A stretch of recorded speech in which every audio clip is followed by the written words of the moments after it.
electoral con mirada en las elecciones del próximo domingo. Como verán en el comunicado que se les ha facilitado, este informe recoge los siguientes ámbitos de observación. Hay un apartado sobre administración y justicia electoral. Hay un seguimiento también a la ejecución de la deuda política. Hay un apartado también que revisa algunos casos y reportes sobre el posible uso de recursos públicos con fines electorales enfocado en el ámbito municipal. Y un apartado sobre reportes de incidentes de violencia y conflictividad en el marco de este proceso electoral. Muy bien. En el ámbito de administración y justicia electoral se destacan algunas cosas. Primero, la aplicación del método de Hunt para la asignación de escaños, al igual que ocurrió con las elecciones para diputaciones en la Asamblea Legislativa, esa reforma también afecta a la asignación de escaños de parlamentos centroamericanos. Es una primera consideración que ustedes encontrarán en este informe. En segundo lugar, respecto de la elección de consejos municipales, las reformas más importantes tienen que ver con el cambio en el número y el tamaño de las circunscripciones en el sistema electoral municipal. La reducción de 262 a 44 municipios. Eso es clave en este proceso electoral. Y luego, la importancia que tienen las reformas realizadas en materia de asignación de fondos públicos a las municipalidades, el control sobre esto, la ejecución de los mismos, y qué papel está jugando hoy en el ámbito municipal la Dirección de Obras Municipales, de obras, ¿cómo se llama? ¿La DOM? Dirección de Obras Municipales, muy bien, la DOM. Entonces, esto también lo encontrarán en el informe, porque es de las cosas más importantes respecto a este tema. En el informe también encontrarán un apartado sobre el desempeño del Tribunal Supremo Electoral en el cumplimiento de sus funciones jurisdiccionales y reiteramos lo que ya en otros informes hemos señalado como observa El Salvador, que hay una inactividad, digamos, o una actitud muy pasiva de parte del Tribunal Supremo Electoral, sobre todo en lo que tiene que ver con el control que el tribunal puede ejercer de acuerdo a sus facultades recogidas en la ley electoral sobre propaganda ilegal, anticipada o prohibida.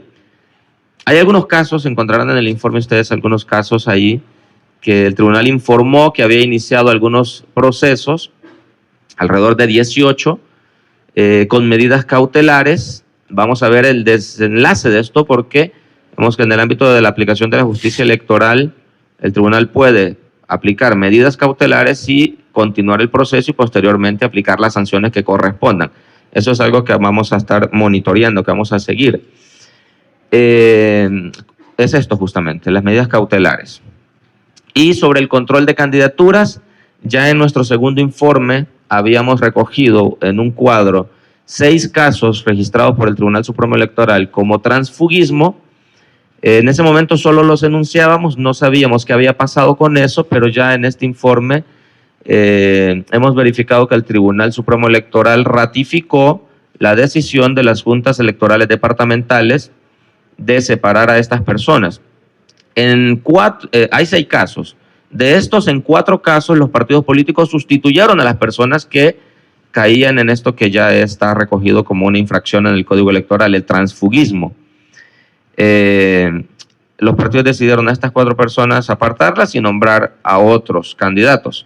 Y en otros 2 casos, los partidos decidieron mejor ya no participar en la contienda. Eso es lo que encontrarán ahí. Hay un cuadro también que les puede ilustrar mejor esto. El otro apartado sobre el seguimiento a la ejecución de la deuda política. También en informes posteriores habíamos recogido un seguimiento hasta el mes de diciembre, hasta el último día de diciembre del año pasado.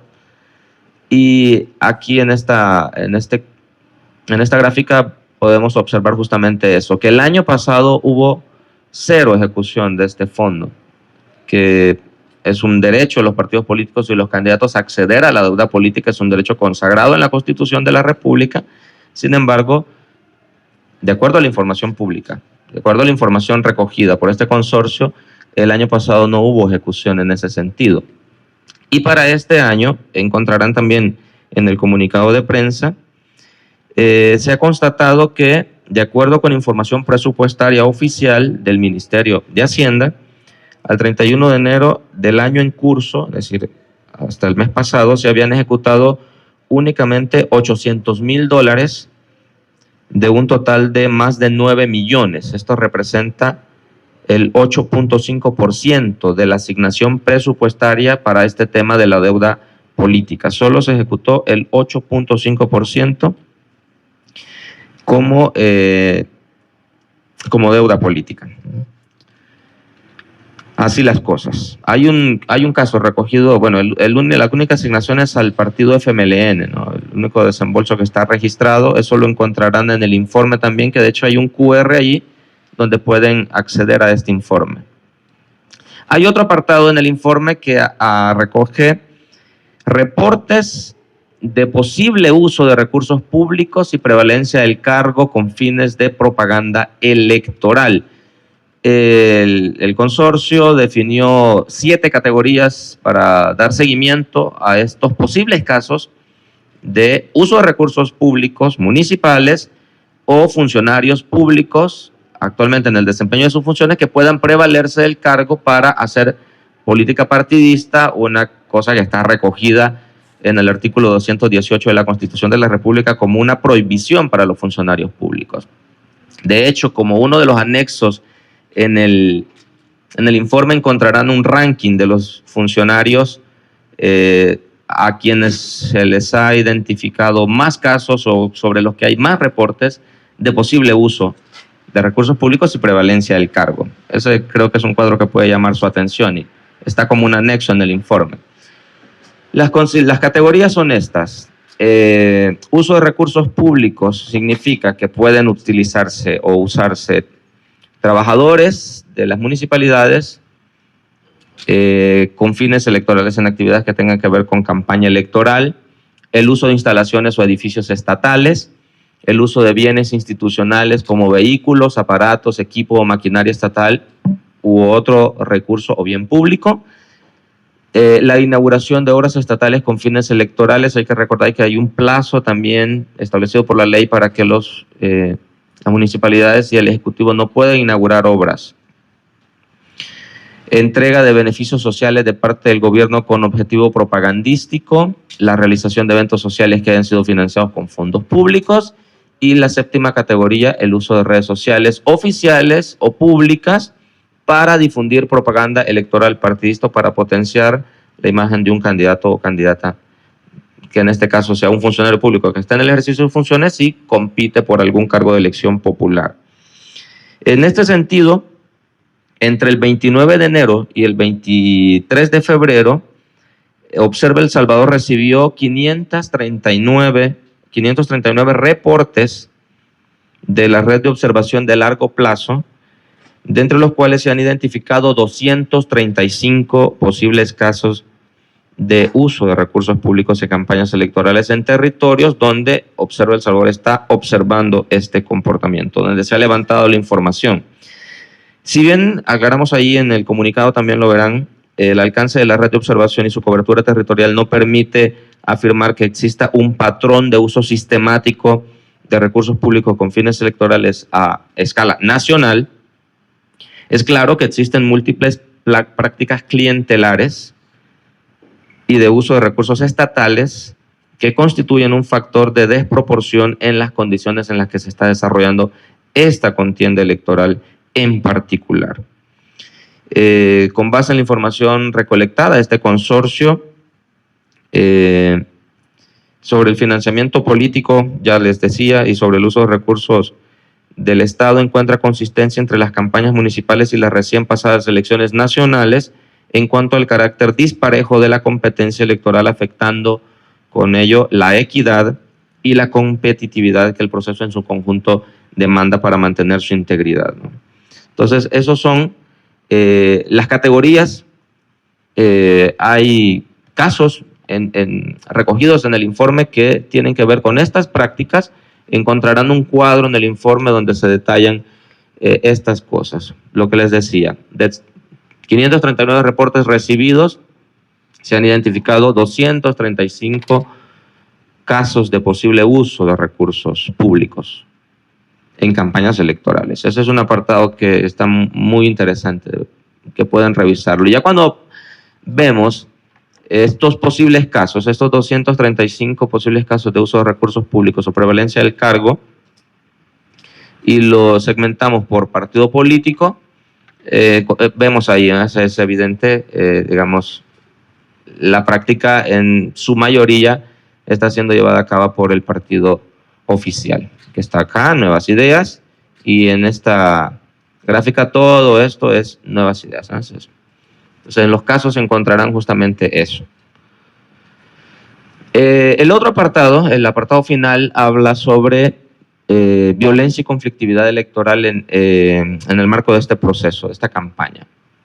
En el periodo comprendido entre el lunes 29 de enero y el domingo 25 de febrero, se reporta un total de 97 hechos, de los cuales 48 corresponden a conflictividad y 49 casos a violencia electoral, dejando como promedio 3.46 hechos, ya sea de violencia o conflictividad electoral por día, y 24 casos cada semana. Solo en este periodo observado, del 29 de enero al 25 de febrero, menos de un mes. Los hechos, esto es curioso, los hechos experimentaron un incremento que coincide temporalmente con la realización del proceso de escrutinio final, lo que indica que esta fase del proceso estuvo marcado por un actuar violento y conflictivo. Si revisan en nuestro sitio web, hay un comunicado emitido hace algunos días con los reportes y la observación realizada a ese escrutinio final. Ahí tenemos todo el material en la página web. Esto muestra el comportamiento, ¿no? Estas semanas en donde más casos se dieron, como decimos acá, que coincide temporalmente justamente con el proceso de escrutinio final. Eso es eso es lo que contiene este último apartado del informe que presentamos este día. Recalcamos esto: en cuanto a los actos que configuraron los hechos de violencia electoral, se tiene amenazas, agresión física, insultos, acoso, intimidación, destrucción de bienes materiales, detenciones arbitrarias, campañas electorales adelantadas, violencia contra la mujer, difamación, lenguaje verbal, etcétera, etcétera, etcétera.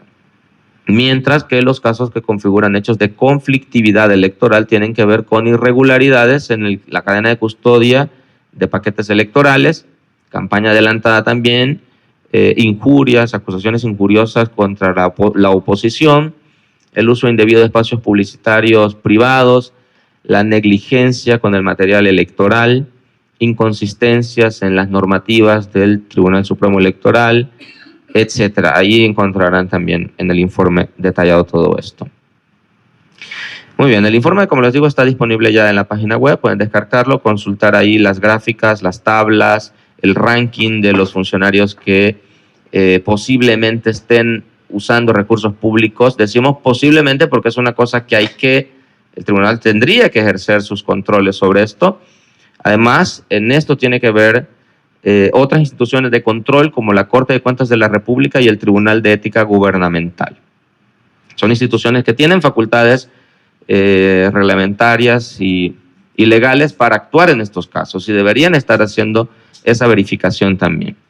Este consorcio, entonces, en el marco de toda esta campaña que ya está llegando a su final y que el domingo vamos a elecciones, insta al Tribunal Supremo Electoral a varias cosas: a informar a la ciudadanía, a los partidos políticos, candidatos y misiones de observación nacional e internacional en los siguientes aspectos: que expliquen, que informen los factores que puedan aclarar todas las dudas relacionadas con los factores técnicos y las fallas que ocurrieron en la jornada electoral pasada.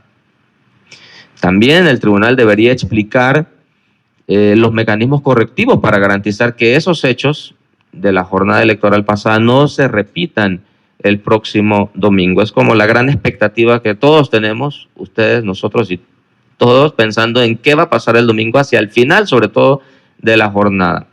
Si está garantizado que no se repita lo que pasó el 4 de febrero. También instamos al Tribunal Supremo Electoral a informar sobre las mejoras en sus capacidades de supervisión concurrentes de las diferentes actividades de la jornada electoral, de manera que el Tribunal Supremo Electoral garantice su control en los aspectos administrativos y jurisdiccionales en todo lo relacionado con las elecciones. Eso es fundamental para la autoridad electoral. Las acciones, también que informe sobre las acciones concretas que está implementando para prevenir el uso de recursos públicos o estatales en la campaña electoral y aplicando las sanciones que correspondan cuando los casos hayan sido identificados, investigados, llevados a un expediente y que eso implique luego, si se comprueba el uso de recursos públicos, una sanción.